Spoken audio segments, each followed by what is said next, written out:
Hey athletes, it's Josh and Cole, and this is the Coaches Collab podcast. Hey athletes, I'm doing it again. I'm going to solo cast all by my lonesome. So in this cast, I want to talk about something that I've been thinking about for a while in reference to attitude, into your mentality, things like that. But what I want to start with is December. December's challenge. A lot of you are going to be hearing this after December starts because I'm doing this on the last day of November, and by the time it's actually uploaded, it might be December 3rd or something. But anyway, December is all about deception, deceiving, whether it's yourself or maybe it's your husband or something like that. It's trying to change out, trade out, exchange foods that you would normally eat for something else. So what I mean by that is, let's talk pasta. A lot of people like spaghetti.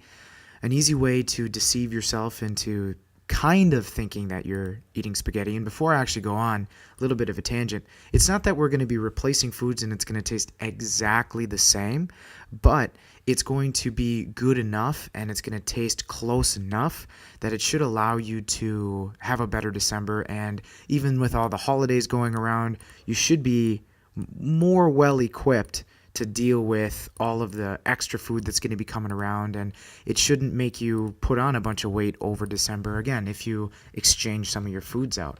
So I'm not saying that all of your foods, all of your meals need to be exchanged out, but it's just giving you kind of some ideas. So again, back to the pasta. If you're not already swapping out your egg noodle pasta for brown rice pasta, you're already making kind of a flaw. Brown rice pasta, what's nice is it takes about the same time to cook as typical egg noodle pasta, but it's brown rice, so it's not going to have white flour. It's not going to digest as quickly. It's not as crazy to your body to consume. So again, I'm always a rice fan, not a flour fan anyway. So swapping out for brown rice noodles is number one. Now, Josh, where can you get that kind of stuff? Really cool. Walmart's doing a great job with offering alternatives. So in their gluten-free section, which again, because it's brown rice, it just happens to be without flour, it happens to be without wheat, they can consider it gluten-free. It is a little bit more expensive than your typical egg pasta, but egg pasta with white flour, I mean, you get what you pay for. It's not the best quality. In my opinion, if you're eating mac and cheese or if you're having, munchies or Cheetos or something, to me, they're all on the same level. They're basically made of the same things. The preservatives might be a little different, but again, to me, regular noodles is just as bad as you having potato chips or something like that. So we're doing our best to try to stay away from those. So again, in the gluten-free section, you can find these brown rice pasta noodles. And what's really nice is they just, as far as I'm concerned, they just came out with lasagna noodles, which is kind of cool. I'm not huge into lasagna, but I know there are a lot of people that are. I personally grew up on Stouffer's lasagna in a freezer pouch, so I don't really know if lasagna even tastes that good, because usually I had it and it was a little crusty or something like that, but that's what you get when you buy something from the freezer section. But they have angel hair pasta, spiral pasta. You can make your own macaroni and cheese. It doesn't take much more time than just pulling it out of the box. And most likely, if you're melting, sliced cheese or shredded cheese or some chia cheese, if you are vegan, you're going to be getting a lot better product anyway. So it might not taste the same as Kraft macaroni and cheese, which to me tastes like cardboard anyway. But again, you're getting a lot better alternatives with the brown rice and cheese. So I'm not saying in December you can't have macaroni and cheese or pasta or something like that, but I'm just saying be smart about it. Now, when I was keto for 100 days, my fiance Courtney and I, we had a tendency to make a lot of zucchini noodle stuff. So that's another one of the alternatives, or one of the deceptions you can do to yourself this month, is zucchini noodles. If you want to take all the steps, you can buy a spiralizer, which is kind of like a hand-cranked system. You put half of a zucchini on this kind of pinwheel-like thing. You spin the handle and it makes you zucchini noodles. There is a little bit of cleanup, but it doesn't take much more than a couple minutes to make the zucchini noodles.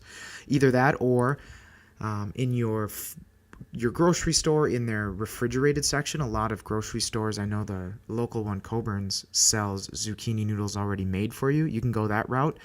But Green Giant makes steamer bags of zucchini noodles, which are great. You just throw them in the microwave. It's done. It costs a couple dollars, but again, we're talking convenience here.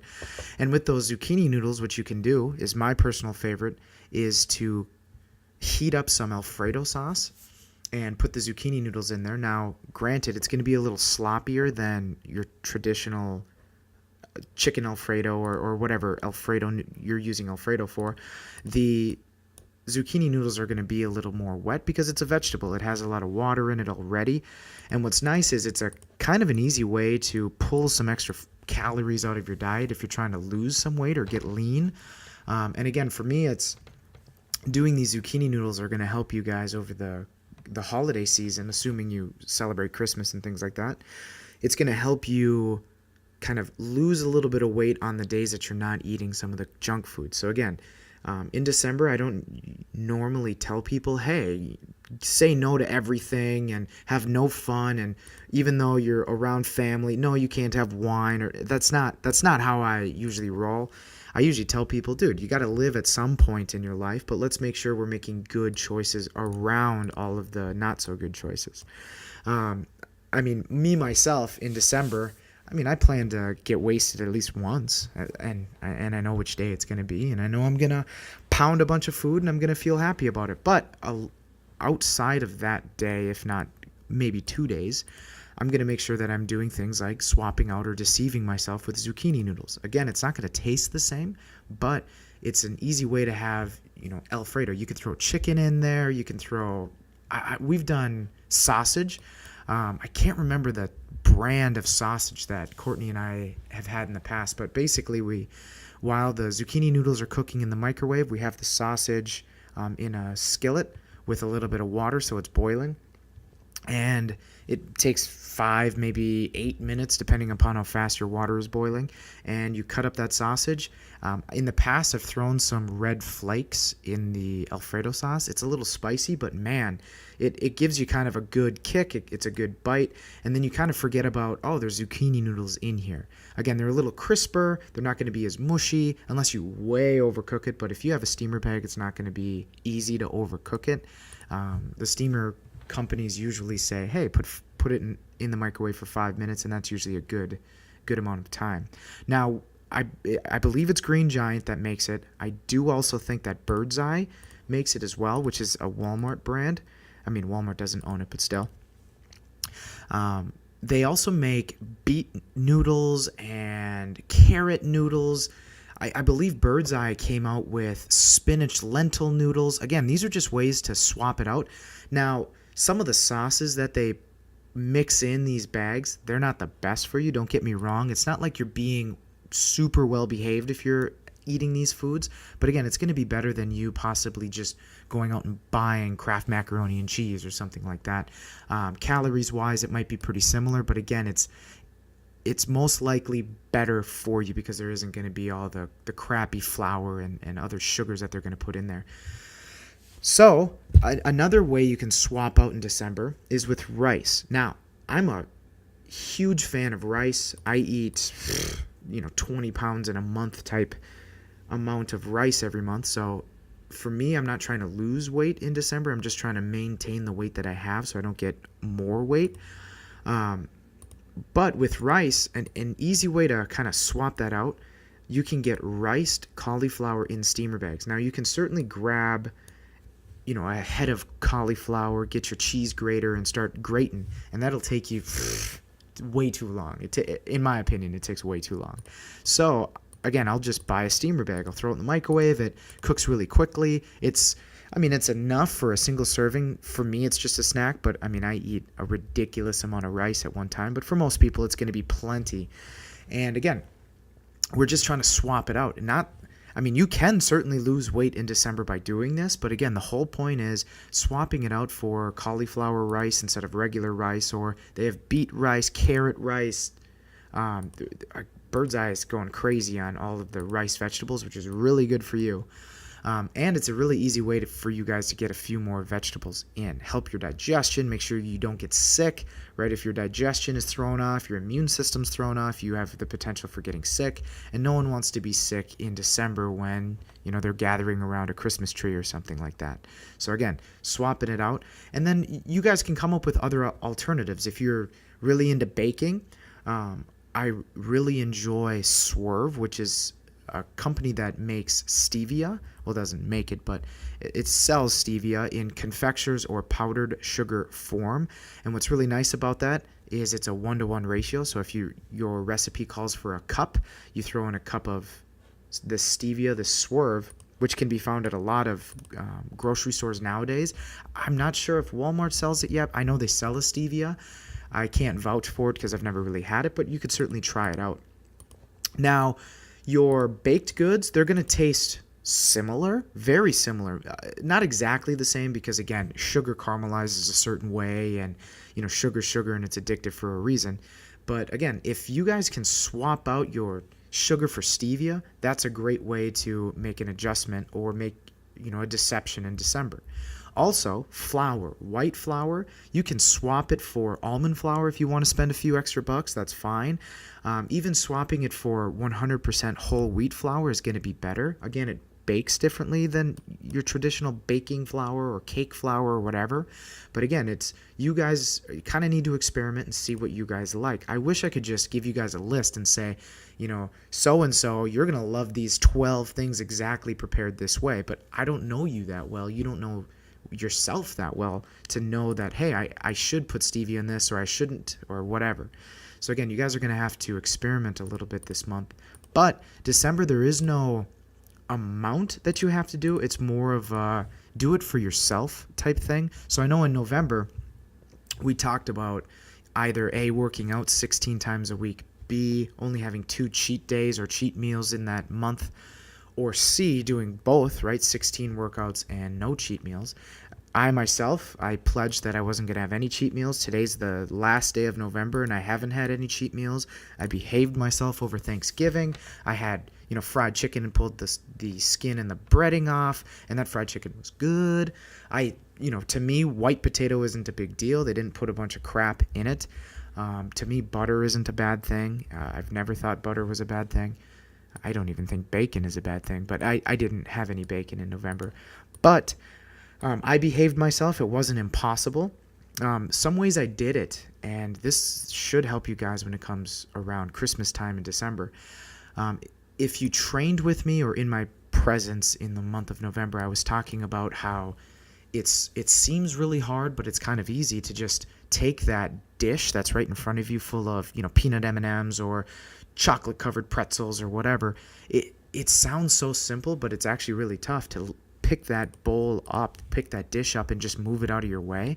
Because again, when you gather around, usually the furnace is on a little bit, you're kind of more warm, you're sitting, you're huddling in, sitting in, you might be having wine or something like that. It gets really tough to kind of push away those treats, but that's exactly what I did in November. I just didn't station myself around any of that stuff, and I wasn't tempted to eat it. Because I'm sure you can all agree, if you're sitting right next to it and you're talking, you're not even paying attention to all of the junk that you're actually eating. So again, that's one way that I've been avoiding it. Other ways, and I said this for, again, anybody who has been training with me, I made sure that either A, I had the vegetables before I went to the Thanksgiving. So let's say it was an evening Thanksgiving.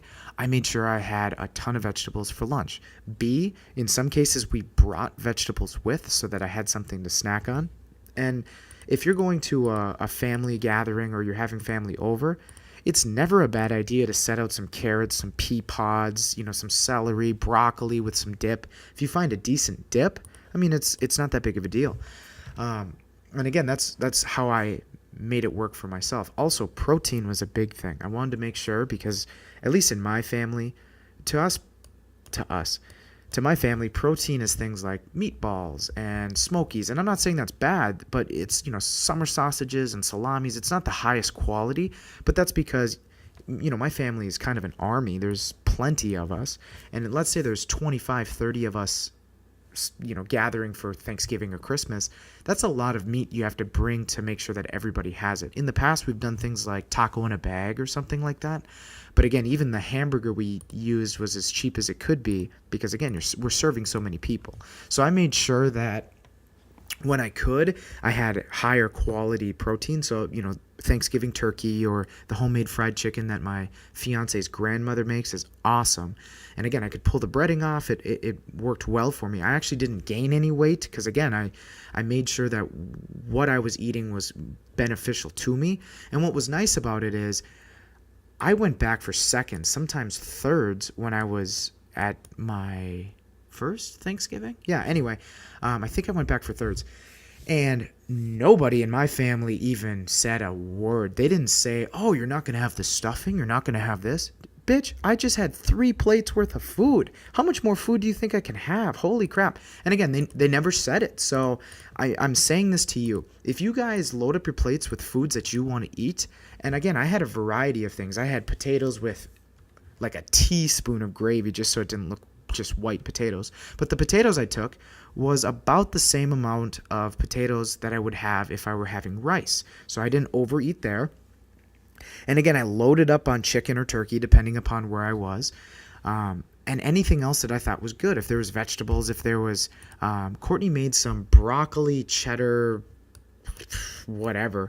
And I had quite a bit of that. I know one of the times she put Ritz crackers in it, so I kind of picked the broccoli out because, again, anytime I eat junk food, I feel like crap. So to me, it's not really worth it unless I'm just craving it like crazy, which, by the way, the day that I'm going to drink, I'm going to eat some junk. Don't you get me wrong. When I go out, I go all out. But again, I work up to it. Not that I deserve it, but I certainly feel as though I've earned it or it's just time. And that's usually when I have my junk food, is when I feel it's time to just do it. And I go ape shit. Anyway, going back to Thanksgivings and Christmas, have the vegetables beforehand. If you're not going to get very high quality protein at the gathering, maybe for breakfast you're having bacon and eggs. Maybe for dinner you're having a small steak or chicken or something like that, so that you get what you need. Same when it comes to vegetables, same when it comes to your fiber.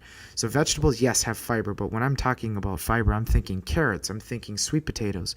Spinach, broccoli certainly has fiber to it, but it's not exactly the same fiber as something that would be found in carrots. And before you say or think, wow, there's a lot of sugar in carrots and sweet potatoes, give me a break. It's 4 grams. You have 2 peanut M&Ms, and you're talking almost 10, okay? Very little amounts of sugar, and it's with the amount of fiber that's in it, it's actually good for you, and it's good for your gut. Again, good for your gut, good for your immune system. You're not as likely to get sick over Christmas, which is huge. So, planning ahead, huge. Around where I live, we've got multiple meat markets. In the past, we've done meat and cheese trays. We've done all sorts of things where we'll spend 10, 15, 20 bucks, get a decent meat tray and bring that with. And trust me, that is the first thing to go, period. If you want to be the life of the party, bring a meat and cheese tray. Everybody's going to love it. Now, I mean meat and cheese. I'm not saying Spam and Vienna sausages, okay? One of the gatherings I was at had that. I'm not saying it's bad. I definitely stayed away from it. I didn't realize that Spam looked so much like boogers and bologna. I looked at it and I'm like, oh my God, what is this stuff? And then I asked, oh, it's Spam. What is Spam? I don't even know. I know it's pork, but what the hell is that? Anyway, I stayed away from it. So I made sure I got enough water. If you guys are drinking alcohol, fine, okay? You don't have to have 17 bottles and, try to take as many fireball shots on the side as you possibly can. But, if to you drinking a glass of wine or a few beers or, a vodka this or a tequila that or, whatever, if to you that says Christmas and without it you don't feel like it's Christmas, or every year after dinner we always sip cognac or whatever, if it doesn't feel like the same experience without it, fine, go for it, okay? But again, you don't need to drink 14 bottles and see how fast you can do it, okay? You'll be throwing up dinner real quick. So be smart about it. Also, sleep is huge when it comes to Christmas, when it comes to Thanksgiving. I know for a lot of people, if you're preparing food ahead of time, or you have to be there at a certain time, you have to leave at a certain time, it's really early, whatever. Sleep, okay? Whether you can catch a nap, maybe in between events, sleep in some. Maybe you need to prepare your food as much as you can beforehand, the day before, 2 days before. That way you guys can catch a good amount of sleep. Because again, with all of that stress of running and seeing family, and most people don't even like their family, most people just see it as a huge stressor. If that's the case, if you don't get enough sleep, you are going to get sick, or at least get real close to getting sick. It's not worth it, especially if you have little kids and you're hustling them around. You need to make sure you're getting sleep.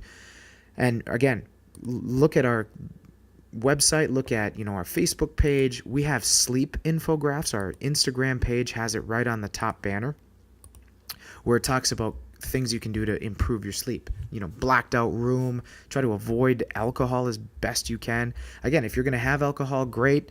It does make you go to sleep sooner, but it's not the same kind of sleep if you were to go to sleep without it. But again, if you end up having it, fine, be smart when you're driving home too, but get your sleep. Also, drinking a kombucha saved me so much. So for those of you who haven't tried a kombucha, now's the time to try one. And the reason being, it's filled with probiotics. So I made sure I really upped the ante on carrots, sweet potato, my Greek yogurt, and my kombucha, because again, the foods that I'm eating at a Thanksgiving or soon to be Christmas, it's not the normal foods that I'm eating. So my body isn't as used to eating those foods. So having that kombucha, having those probiotics, prebiotics, all that good fiber, it just helped me digest the food a little bit better.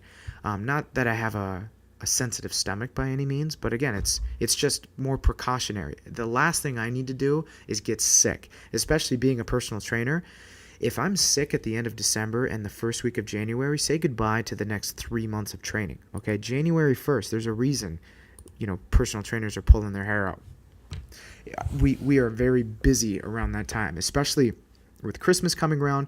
People are trying to get in, get out, move around their schedule. It's crazy for a personal trainer. So it's very crucial that I don't get sick. And if you have kids, if you have 14 or 15 Christmases, you need to make sure you're taking care of yourself too.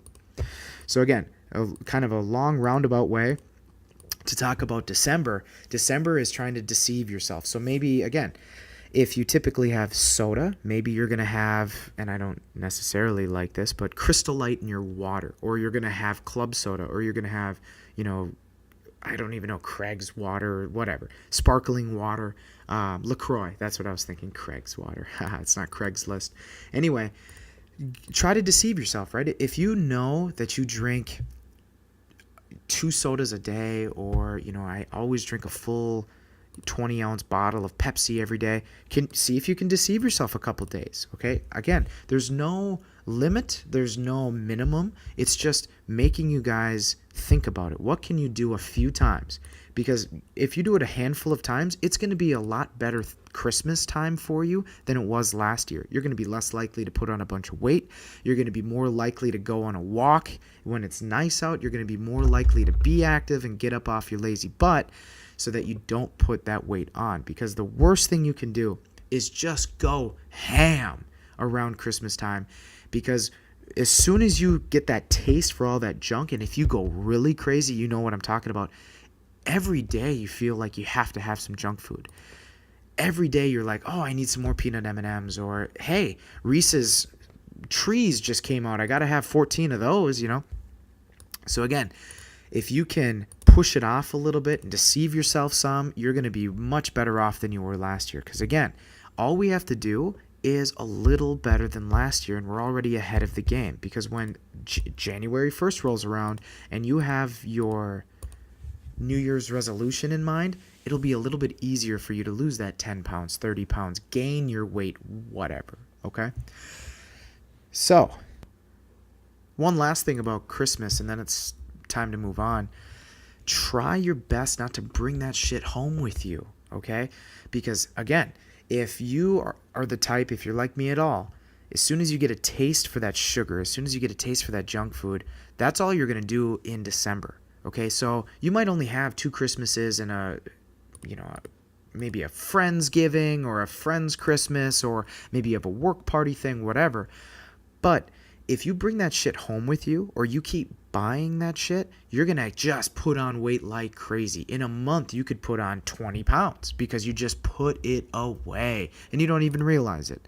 So keep it away from home. And also, Christmas falls on a Tuesday, right? So our weekends, for the most part, depending upon when you're getting together with family, you should be able to consistently go to a grocery store every Saturday, every Sunday, every Tuesday, whatever. Maybe not Tuesday because it's Christmas, but you get what I mean. The most powerful thing you can do in December, besides deceiving yourself, which if you're going to deceive yourself, you need to do this too, is set that consistent day you're going to the grocery store. And before you go to the grocery store, set a plan in motion. On Wednesday, we're going to eat this. On Thursday, we're going to have that. I'm going to have this snacky food on Friday. I'm going to do this, that, and the other thing. Have it planned out so that you're only going to the grocery store that one day to the best of your ability. Okay, everybody forgets something once in a while, and that's going to happen. And you're going to be more tempted when you go to the store and you're going to buy junk food. But if you can get ahead of that, you're less likely to bring all of that junk food home with you. I'm not saying you can't bring any home, but if you, let's say, buy one thing of Oreos and that's going to be your December thing, again, you're going to be way more successful than if you don't have that snacky food and you don't plan ahead and you don't set yourself up for success and you end up, oh shit, it's Wednesday, I'm really craving something sweet. Fuck it, I'm going to the store, I'm going to buy a case of donuts and I'm going to buy, candy and jelly beans and this, that, and the other thing because I'm craving something sweet, when if you had just bought those Oreos before, you wouldn't have even left your house. Okay, so again, get ahead of it. Try not to bring the stuff from your Christmases home unless it's protein and vegetables and stuff that's good for you. Don't bring the Doritos home with you if you can help it. Leave it there. Let it be their problem, okay? If you're hosting people, send it home with them, okay? You don't need 6 bags of Doritos at home just calling your name. Eat me. Eat me, because guess what, it's going to call you long enough and you're going to subdue to it and you're going to eat it. Okay, so again, do your best so that it's not even there. And again, that's all that December is going to be about, is trying to deceive yourself, having a better plan than you had last December. And now I want to talk about what I really have been wanting to talk about. I've been kicking this around for a while and it just keeps popping into my head every time I'm working out. So it's actually 2 parts, 2 separate parts, but still kind of part of the same thing. It's all mentality. It's all how you frame your brain when it comes time to working out. So the first thing is more of a positive thing. I'm in a process of maxing out. I'm hitting, into the high 90% or more. I mean, I'm hitting anywhere from 92 to 98%. Almost every day, which is a lot. But what keeps coming into my head is there are days that I'm motivated, and then there are days that I'm crazy, and then there are days that I'm calm, days that I'm, tired. The best way I can describe when it comes time to a PR or a really tough day or something like that is I like to talk about it like it's walking a razor's edge between being emotional and being excited. It's somewhere in between, okay? Where at any point you could just fall off and start bawling your eyes out because it's painful, it's been a long week, maybe you're squatting for the 5th time, or, this weight is making it really tough on your shoulders, whatever.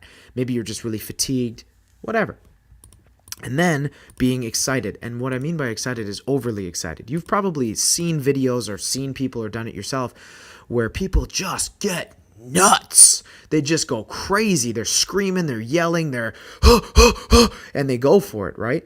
So, at least for being a weightlifter or doing anything where you need to have timing, you got to walk that razor's edge where at any time you could just collapse and just almost give up. You're just right there at any point. If something really goes wrong and I just can't manage to deal with it, tears are going to come out of my eyes because I just can't stand it.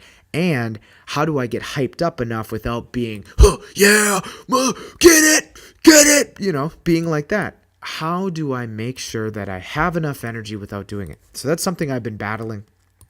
And what I've found is I almost need to be an eerie calm. I almost, not really, I don't even know how to describe what I do.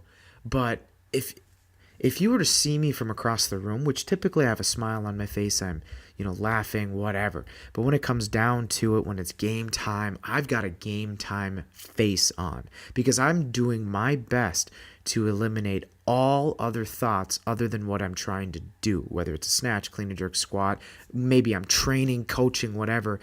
A lot of people call this being mindful, but it's something different than that. It's something more intense than just being aware of what's going on and being aware of what your body's doing, what it's asking you to do. Because again, you're walking that fine line between emotion and kind of irritation almost. Plus, with that excitement, it's really easy to get angry, okay? Where maybe somebody walks in front of me, maybe somebody says something, maybe somebody needs to leave me the fuck alone, maybe they keep talking to me, whatever. Where at any time I could just get angry at somebody and all I want to do is just chew their ass, leave me the F alone, okay?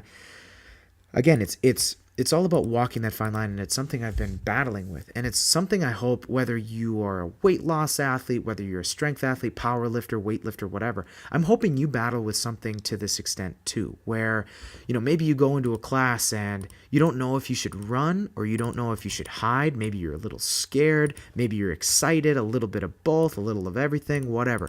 I want you guys to try your best to set your mind up the same way for every class, every session, everything. So let's use an example. So when I teach classes, I teach 3 different styles of classes. One style is, a high intensity interval class. It's basically body weight and then a little bit more. Maybe we're using dumbbells, kettlebells, whatever. And it's just like 40 seconds on, 20 seconds off, beat you into the ground, and you're going to do that for 30 minutes. Classes like that. There are other classes where it's more about fixing your form, fixing how your body functions, kind of building all the stabilizer muscles, making sure your body does it well, does things safely. And then there's other classes where it's is kind of as heavy as we can go to a point. So it's not like we're ever, hey, get a 1 rep max kettlebell swing. No. But it might be, I need you to do 4 sets of 6 really heavy kettlebell swings. But we're going to superset that with maybe box jumps or something like that. Get a little PAP in there. So again, I have kind of a stability type workout, a really high intensity class, and then strength classes. Now, each of those classes requires something different from you, and they should require a different type of attitude, a different type of energy. In a high intensity class or a high intensity session, maybe you're doing stair stepper and burpees, or you're going 30 seconds on as fast as you can on a treadmill with a 90-second break or a 1-minute break or whatever. You need a different type of energy, and you need a different type of mindset. So the mindset should be, I need to push myself to a point where it sucks so miserably, and then for 5, maybe 10 more seconds, I'm pushing beyond that, and then I get my 90-second break or whatever. With the strength sessions, it's okay. I need to make sure that I'm, going as heavy as I can, but sticking to how much rest I get, sticking to doing all 4 sets with the same weight, if that's what it calls for. Making sure that every time you come around, maybe you are doing it in a circuit style, but the whole emphasis is a little bit strength based.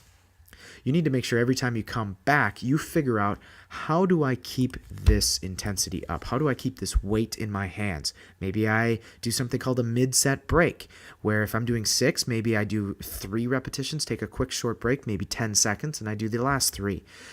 But again, you need a mindset of, I need to go in here and think, how do I get the most weight lifted safely with these few repetitions? okay? So that's going to require kind of the razor-like energy that I was referring to. The high intensity, that's going to be more of kind of like a rage, where when it's time to go, you need to kind of flip that switch, turn off your emotions, and just do work. And that can be really tough for people. Okay, they don't know where that switch is, or they don't know how to find that switch. And a lot of times people will go into a zone where it's, I hate this sucks, which everybody experiences. Nobody likes high intensity. While you're doing it, it's miserable. That's the whole point. But you need to figure out, how do I make this manageable and miserable all at the same time? I'm not saying crank your heart rate up so high that your heart leaps out of your throat. But what I am saying is, how do you maintain the highest heart rate possible without dying, throwing up, stuff like that? And then again, those foundation type style workouts, those stability workouts where you're trying to build a better foundation so that you can build a better skyscraper on top of it, those days you need to go into it thinking, okay, it's not a high intensity class, it's not a strength class. I want to make sure that maybe I'll do a couple less repetitions, but maybe I'll do them a little slower. Maybe if I'm working one side of my body at a time, I'm going to make sure that I'm challenging my balance, or I'm challenging, keeping my hips stable. Those stability style workouts, they're doing exactly what I was referring to. They're building a better foundation if you think of them that way. If you just go into them thinking, oh, this is just an easy day, I'm just going to take it easy and just get it done, that's not benefiting you at all. And it could actually make you just more tired, because if you're going into it like, I'm going to treat this like a high intensity day and just kill myself, again, you might not be doing yourself any favors. So walking that edge, making sure you have the right mindset. And the reason I bring that up first is, I notice a lot of people, maybe when they're working out by themselves, working out with a trainer, even in my classes, whatever, they stop just short of where it takes for them to get their results. Not saying they're lazy, not saying they're weak, but they're not getting any stronger. Okay, whether it's high intensity, foundation style workouts, strength-based workouts, whatever. Let's say they need to do a 30-second interval. These are the types of people that they start 2 seconds late, 5 seconds late. They finish 3 to 5 seconds late every single circuit, every single workout, every single exercise, every single time. Instead of doing 10 repetitions, they do 8, because 8 is kind of uncomfortable and 8 doesn't feel good. In a long, let's say it's a 20-minute workout, they're the ones trying to strike up a conversation with people, or they just don't shut their mouths when they're working out. Again, and I've said this in the past on other videos, if you're with your trainer in your class, your whatever, your friend you're working out with, and the entire time you're talking to them nonstop, you can't be working very hard. Now, there's a time and a place where you shouldn't work that hard. There are times, if you're just walking just to feel good, maybe just to do a few extra 1,000 steps, and your goal isn't to necessarily lose a bunch of weight or anything like that. It's more from a recovery standpoint or a warm-up standpoint, fine. Talk the whole time. That's fine.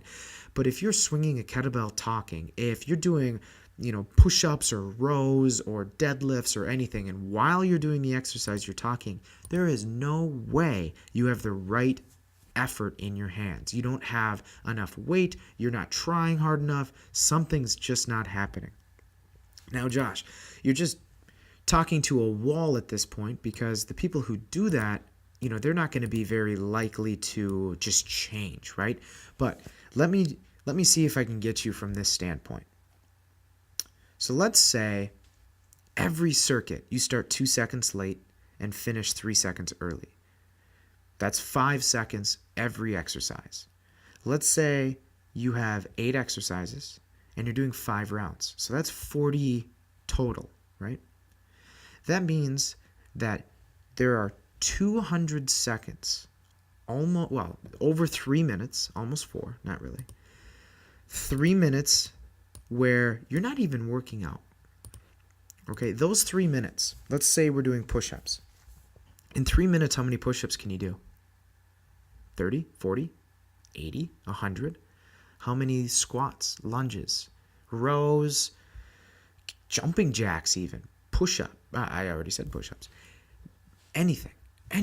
Box jumps. How many can you do in 3 minutes? A lot, okay? Let's say burpees. You could do 60 burpees in 3 minutes. So let's just say that. Let's say, you know what, let's be a little more conservative. Let's say it's 40 burpees. So every workout, every high intensity workout that you do, you're shortchanging yourself 40 burpees. Let's say you do 2, maybe 3 of those workouts a week. Okay? So let's say that's 120. You do it every month. 480 burpees. You see what I'm saying? In a year, we're talking thousands of burpees because you decided to cut 5 seconds off every interval. We're talking thousands of burpees.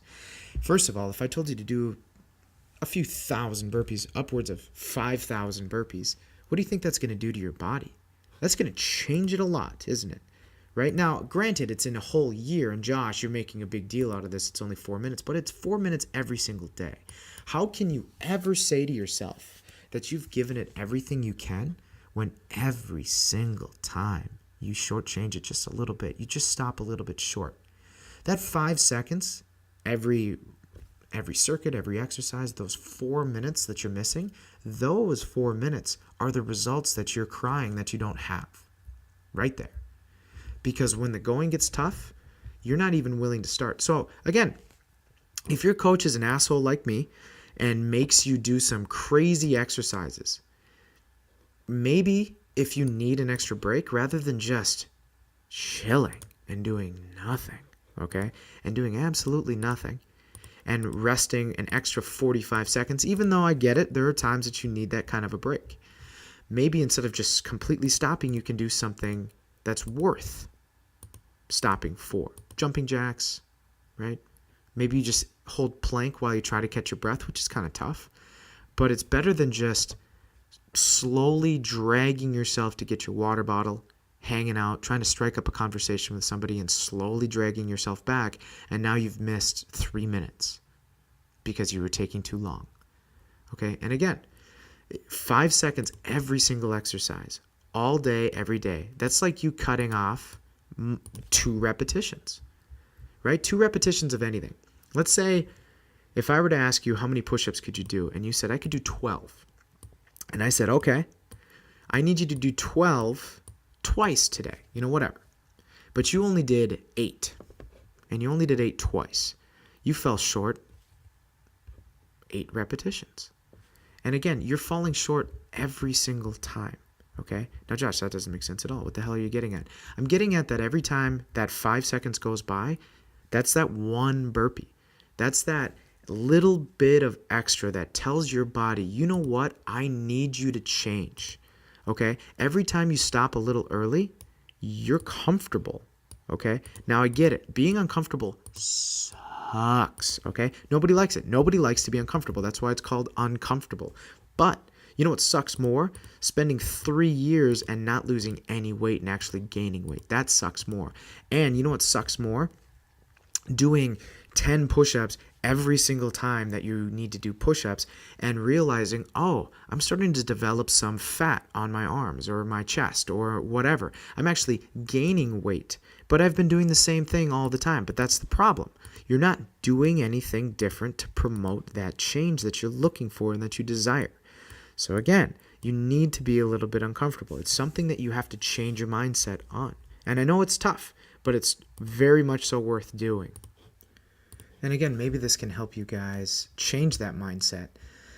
So if you're not challenging yourself enough, a lot of people use MyFitnessPal, fitness trackers, things like that, so that when it comes time to figuring out how many calories they need, they punch it into this MyFitnessPal. They said, I did some high-intensity workout for 30 minutes. It gives you an extra however many 100 calories. You add that to your total, and let's say it allots you 1,900 calories for the day. Well, if you cut those 5 seconds off every interval, you lost those 4 minutes. Technically, you only worked out for 26 minutes, okay? But also, when you punch in, I did this much high intensity interval training, that's the product is going to assume that you gave it everything, absolutely everything, that you don't have a single repetition left for the most part, okay? It's really hard to actually go to that level of failure, but you get what I'm saying. So let's say it gave you an extra 400 calories, but really, you only deserve 280, 300, 340, whatever. So it gives you the extra 400 calories, and you consume those extra 400 calories. But in all reality, you didn't really burn that many, okay? So 80 calories, 100 calories, that doesn't sound like a lot. Well, 3,500 calories is 1 pound of fat.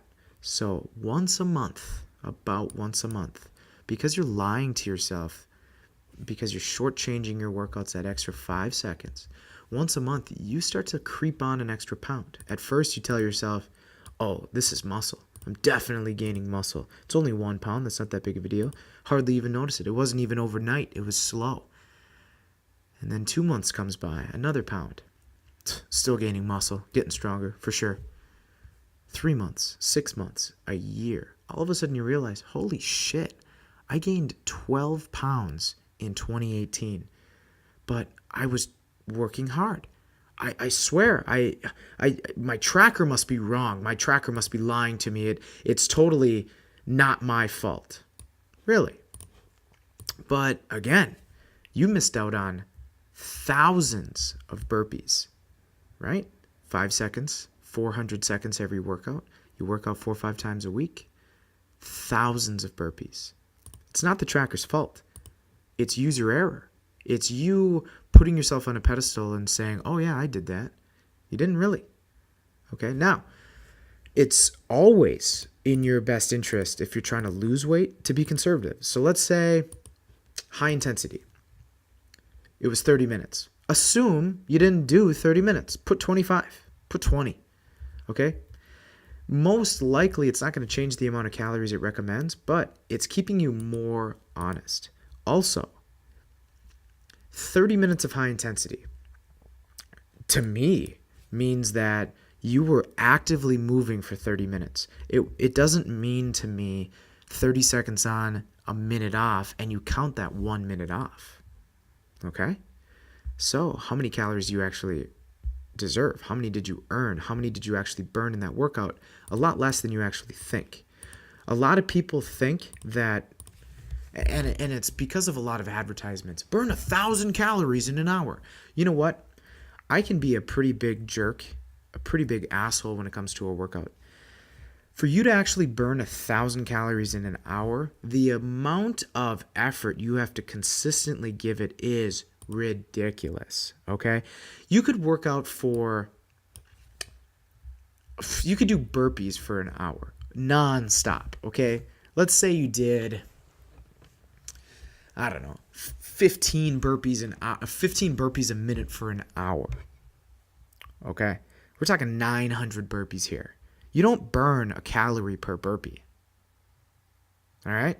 900 burpees. And it's not 900 calories. Okay? So, when a program says, oh, you'll burn 1,000 calories in an hour, they're fucking lying to you, okay? Because unless they're literally making you do those burpees with extra weight added onto you to make it so that every repetition you do, you burn a calorie, and that you're able to burn, what would that be? 30, I don't even know how many calories per minute you'd have to burn to get to 1,000. Okay? It's a lot. It's over 40 calories a minute.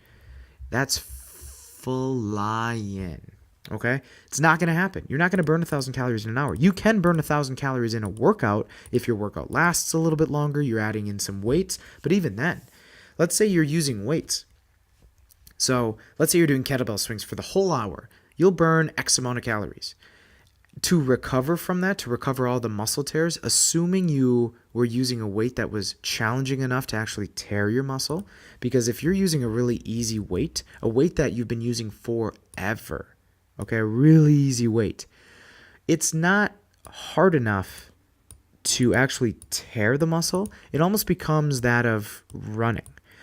A marathon runner, let's say you started from zero, you've never ran a day in your life, and 5 years from now, you become this great runner. Not the best, but a good runner. In the time that you spend running, you get more and more efficient, okay? You burn less calories per mile. You also can recover faster. You're less sore. It takes a lot more to make you sore, a lot more distance, a lot more speed, hills, whatever.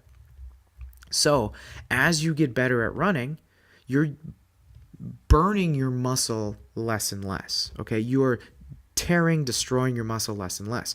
Same thing goes for, kettlebell swings or chest presses or anything like that. If it's not challenging enough to actually cause that stress to actually tear your muscle, if you can do 25 repetitions, 30 repetitions, 50 repetitions in a row, it's not that hard for you, okay? Especially if you can do 40 repetitions 6 times in a workout.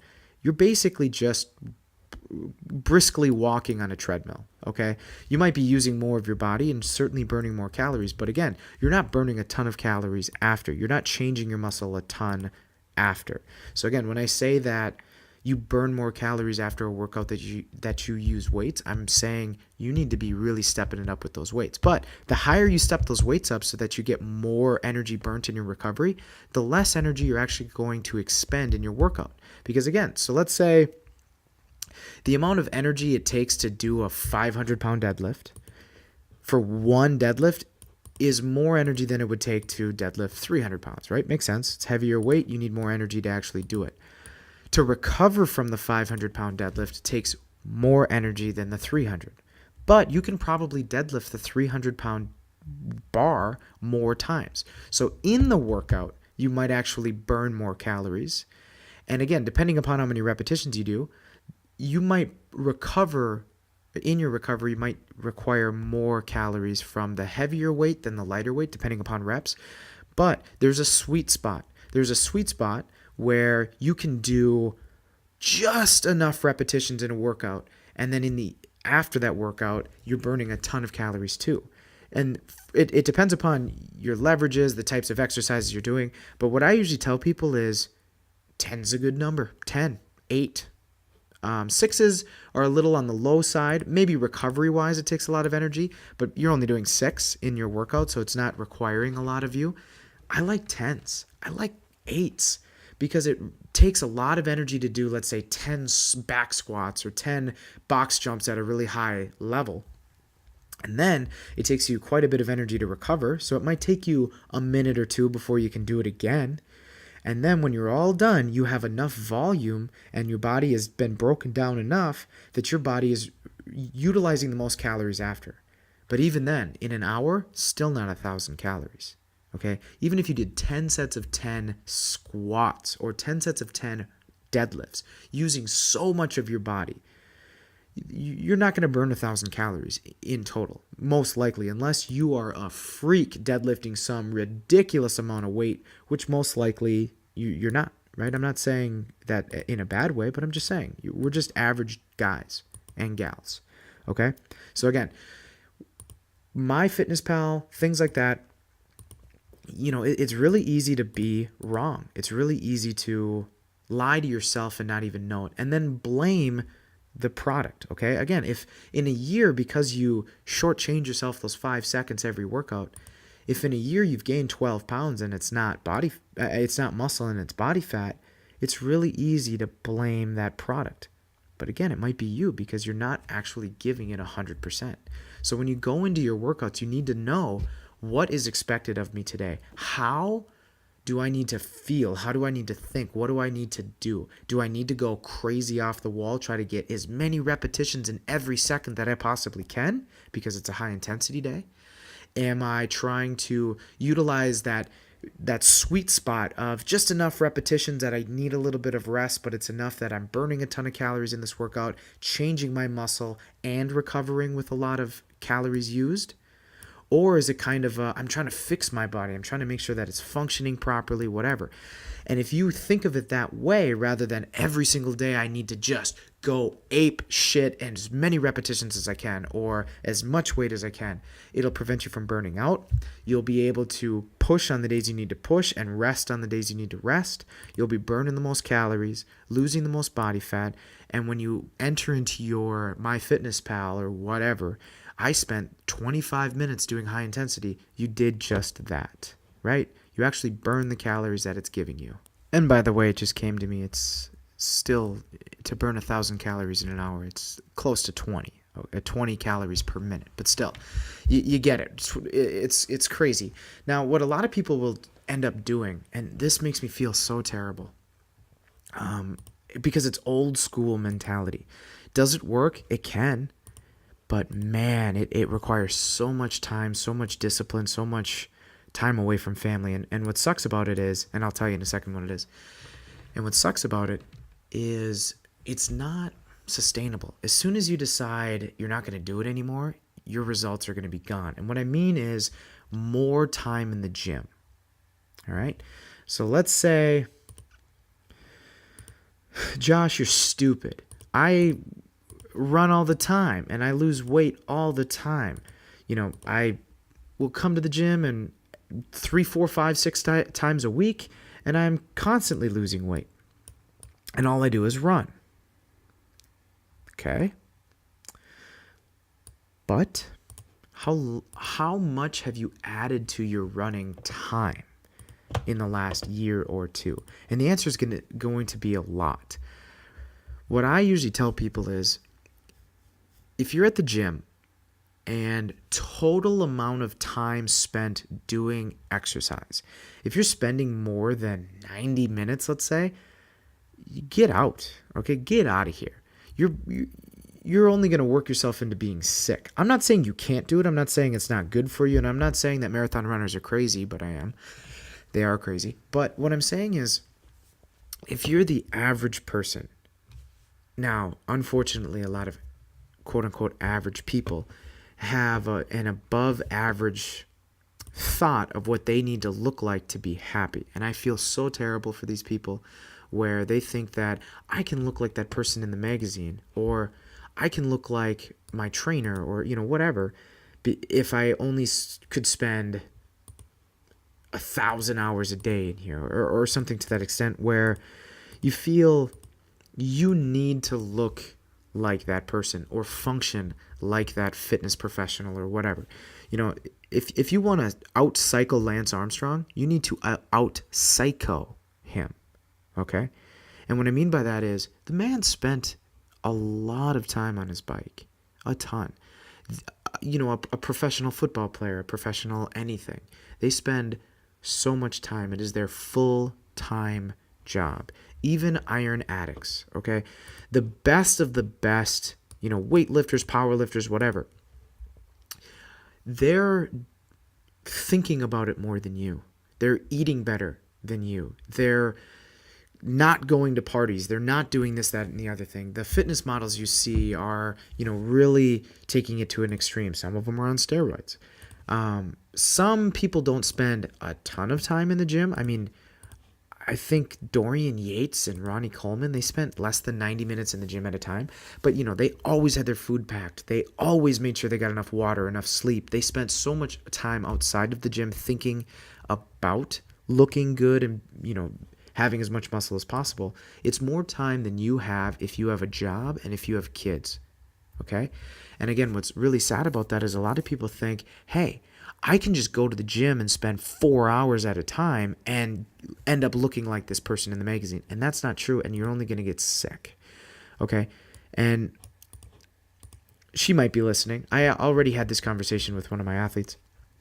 She told me, so she was doing a weight loss challenge, and she told me, hey, Josh, I'm midway through. I lost X amount of pounds.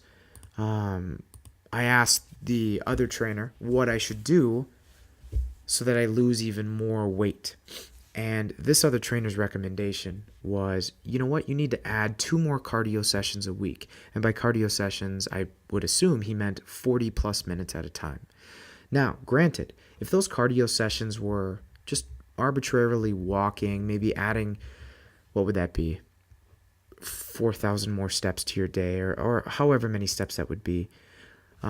Adding that many more steps to your day, yeah, that's low enough intensity that, hey, if your goal is to lose some body fat, that's going to help.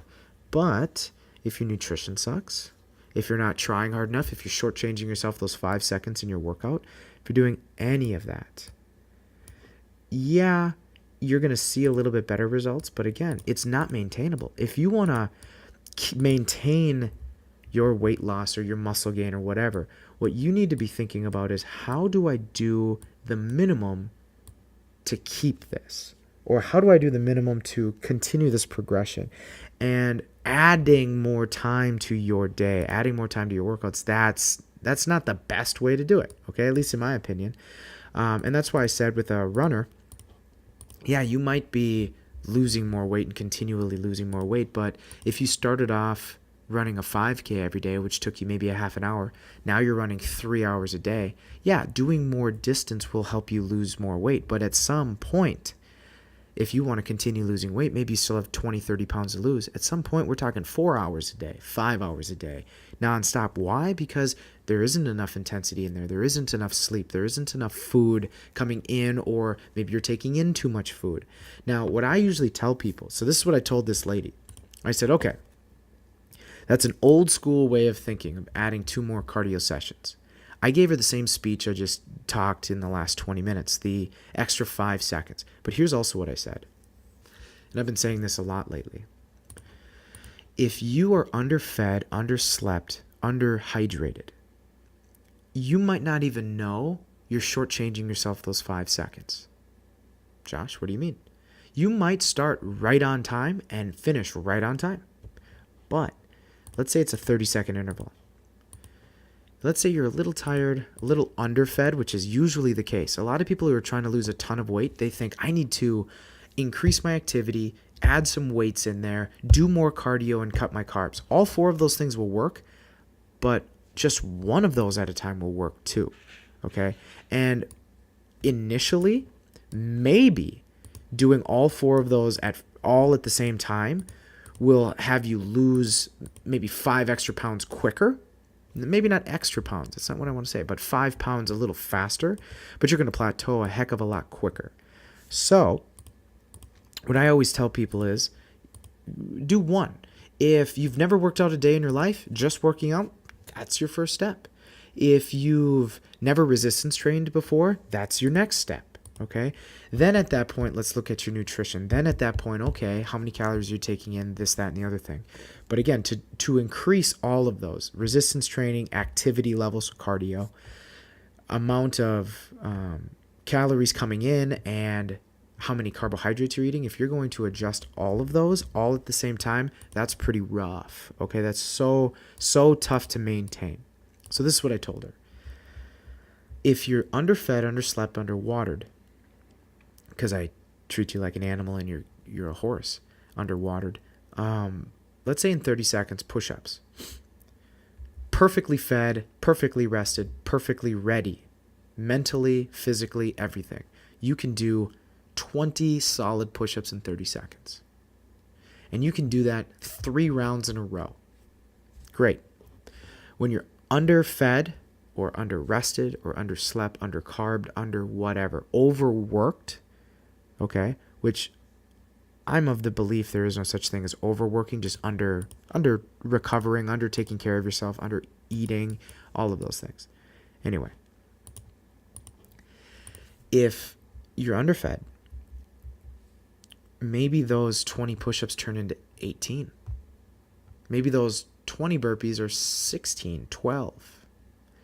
But the whole time you're giving it. You know, you're trying your best. You're doing your best, but again, it's just you don't have enough oomph in the tank to do enough, okay? Where 14 you can do, but you're doing them kind of slow. You know, you're not really jumping that high at the top of your burpee, or you're not getting to depth on your push-ups, or, you know, whatever. Maybe you're not swinging the 5 pounds you should be, the 5 extra pounds. So again, you're going to be more likely to under-succeed because you're just a little bit tired, a little underfed, a little whatever.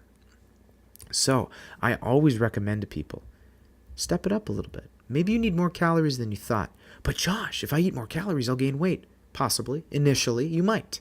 Okay, you might gain a little bit of weight because your body right now is so underfed that as soon as it gets fed, it's going to put on some weight, which happens to a lot of athletes that are trying to lose weight. They cut their calories so drastically 5 or 6 days a week, then they go ham 2 days a week, and they actually gain weight because they're teaching their body how to deal with starvation.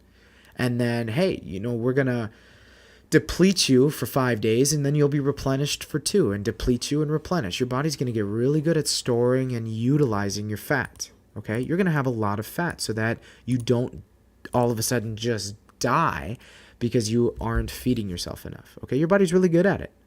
I challenge you to take on your body. It will win. Okay, so anyway, feed yourself a little bit more. See how you feel. Maybe in your workouts, you're doing those extra 4 burpees, right? Instead of losing those 5 seconds every round, you're improving on those 5 seconds. So rather than being out thousands of burpees in a year, you've now done an extra few thousand burpees at the end of the year because you're fed enough. Now that you're fed enough, when you punch it into MyFitnessPal that you did X amount of, minutes of high intensity or strength training or whatever, it means even more because you pushed yourself those extra 2 reps every single time because you were fed, because you didn't feel like shit, right? If you come into a workout consistently and you're like, fuck this, man, I don't even want to do this sucks, whatever, you might be under-rested, under-fed, under-watered, right? You might be overworked, whatever. You might be overstressed. And again, it's preventing you from seeing those results. But you know what? It's your trainer's fault. It's MyFitnessPal's fault. It's your workout program's fault. No. It's you're trying too damn hard, okay? You're doing so much at one time that your body can't even adapt. It can't even adjust. It can't do those extra few thousand burpees every year. And those extra few thousand burpees are the ones that are going to make you change. So before you decide, you know what? Screw this. I might as well just be fat. Fuck it. Whatever. I encourage you to at least give it a shot, to at least try eating a little bit more. Again, initially you might gain weight if you've trained your body to be kind of crazy, right? To be kind of underfed and always in that starvation type mode. But you're going to be killing your workouts. You're going to be destroying those workouts. Why? Because you have the energy to actually do it. Okay? It sounds so crazy because everybody, when they hear eat more, they think get fatter. That's not going to happen because, again, if you go into it with the mentality that, hey, I've eaten a little bit more, I have more energy in me so that I can expel more energy in the workout, the 100 extra calories you took in might amount to you burning 110 more calories, 105 more calories, right? Even 1 extra calorie burnt from taking in those calories is worth it, right? You're going to feel better. You're going to recover better. You're going to sleep better, all because you took in a little bit extra. So again, start there. That's what I told this lady. I said, don't add more cardio. I would actually rather you take away cardio, but put all of that effort you wanted to put into that cardio session, put that into your high intensity workout. Put that into your strength training, your foundation style workout. Put it into where it matters. Because again, a little bit of cardio, you might burn a little bit of body fat, but it's going to be a little bit of body fat everywhere, right? It's not going to, quote unquote, tone your muscles anymore, because if you don't have the muscles to tone, you're not going to tone them. So if you can keep resistance training or step up your game a little bit on that, your muscle is going to be more there, right? And then when you lose your body fat, you're really going to be toning it up because, again, you need the muscle first before you can tone it up. Okay? That's enough for ranting today. I hope you guys, if you're still listening, I hopefully said something that meant something to you. We might be breaking these up into segments so that you guys don't have to try to digest all of this all at once. It is just crazy rants by a ginger, but I'm sure Cole will agree with everything that I've said. It's all about mentality, okay? And hopefully I've given you some stuff to think about. Hopefully you guys change for the better. We're out.